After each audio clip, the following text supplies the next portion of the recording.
کالو کے پاس بہت اچھا گدھا ہوتا ہے جو دن رات کالو کوے کا کام کرتا ہے، مگر کالو کوا بہت ہی رحم ہوتا ہے، گدھے کو زور زور سے مارتا ہے۔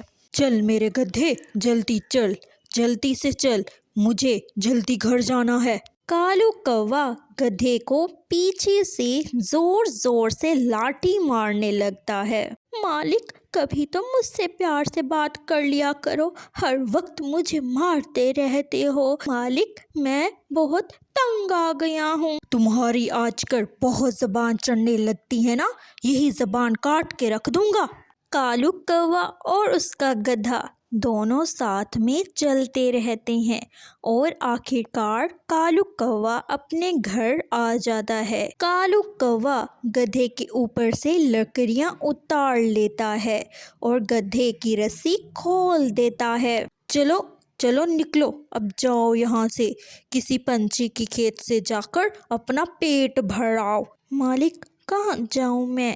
اگر میں کسی کھیت میں چلا گیا تو کھیت کا مالک مجھے زوروں سے مارے گا، اگر میں یہاں سے نہیں گیا تو تم مجھے مارو گے، کہاں جاؤں میں مالک؟ تو ٹھیک ہے، تم یہیں ہی کھڑے رہو، بھوک سے مرو مرو یہاں پر، مجھے تو بہت بھوک لگی ہے، میں تو چلا اپنے گھر۔ کالو کوا اپنے گھر چلا جاتا ہے اور گدھا وہیں کھڑا رہتا ہے۔ گوری گوری، جلدی کھانا دے دو، مجھے بھوک لگی ہے، کب سے میں بھوکا ہوں، کیا بنایا ہے تم نے کھانے میں؟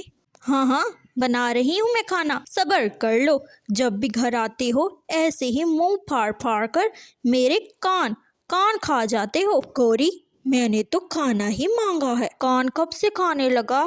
گدھے کے ساتھ رہ کر آدھے گدھے بن چکے ہو، زور سے نہ بولا کرو، آہستہ بولا کرو مجھ سے۔ بیچارہ گدھا بہت ہی بھوکا ہوتا ہے، وہ اپنے چھوٹے چھوٹے قدموں کے ساتھ ایک مکئی کی کھیت میں آ جاتا ہے اور گدھے کو بہت بھوک لگتی ہے اور وہ مکئی کھانے لگتا ہے۔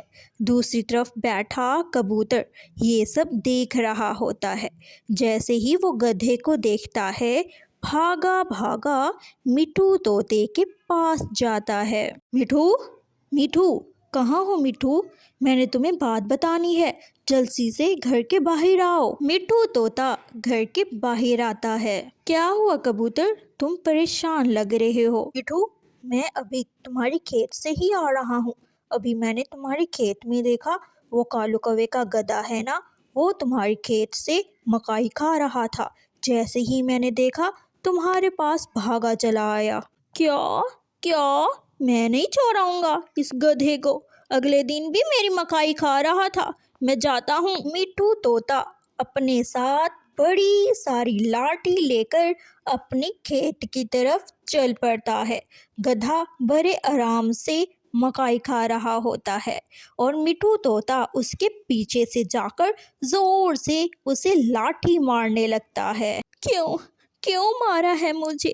کیا ہوا ہے؟ میں بہت بھوکا ہوں، میں یہاں سے جا رہا ہوں۔ گدھا ڈر کے مارے سے مٹھو طوطے کے کھیت سے جلدی سے بھاگنے کی کرتا ہے۔ مٹھو طوطے کو بڑا ہی غصہ آتا ہے اور وہ بھی گدھے کے پیچھے بھاگا بھاگا کالو کوے کے گھر کی طرف چل پڑتا ہے۔ کالو کوے کے گھر آ کر دروازے پر زوروں سے دستک دیتا ہے اور اندر سے گوری کوی باہر آتی ہے۔ تمہارا گدھا میری کھیت میں آیا تھا، اگر دوبارہ تمہارا گدھا میری کھیت میں آیا تو میں اسے پکڑ کر اپنے پاس باندھ لوں گا۔ اچھا چپ کر جاؤ، اونچی آواز میں بات مت کرو، گندی موٹی چونچ والے، اگر ایسا تم نے کیا تو تم ہمارے ہاتھوں سے پٹ جاؤ گے۔ چلو بھاگو یہاں سے۔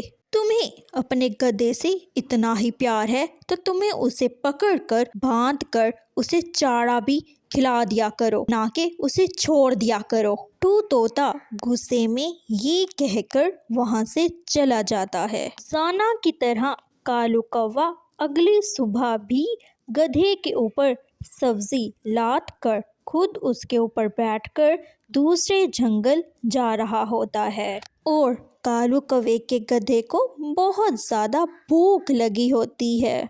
مالک، میں تھک گیا ہوں، مجھے بہت بھوک لگی ہے، مجھے ایک گوبھی تو کھلا دو۔ چل چل، میں تمہیں ایک گوبھی کیا، ایک پتا بھی نہیں کھلاؤں گا، تم چلتے رہو۔ اگر تم کہیں رکے تو لاٹھی دیکھی نے ہے نا، وہی ماروں گا پھر تمہیں۔ کالو کوا بہت ہی رحم دل ہوتا ہے، گدھے کو کچھ بھی نہیں دیتا کھانے کو، مگر اس کے اوپر چڑھ کر وہ دوسرے شہر چل پڑتے ہیں۔ روزانہ کی طرح کالو کوا گدھے کی رسی کھول دیتا ہے اور گدھے کو کوئی چارہ نہیں دیتا اور خود گھر کی طرف چل پڑتا ہے۔ گدھے کو بہت بھوک لگی ہوتی ہے، وہ آہستہ آہستہ چلتے چلتے ایک کھیت میں جا پہنچتا ہے جہاں بہت ساری اسٹرابری لگی ہوتی ہے، جو رانو چڑیا کی اسٹرابریز ہوتی ہیں۔ اسی کھیت میں جا کر وہ مزے سے اسٹرابری کھانے لگتا ہے۔ رانو چڑیا گدھے کو دیکھ کر گدھے کے پاس آتی ہے۔ گدھے، یہ تم کیا کر رہے ہو؟ یہ میری کھیت ہے، تم کالو کوے کے گدھے ہو، تم اپنے مالک کو کیوں نہیں کہتے وہی چارہ دے گا؟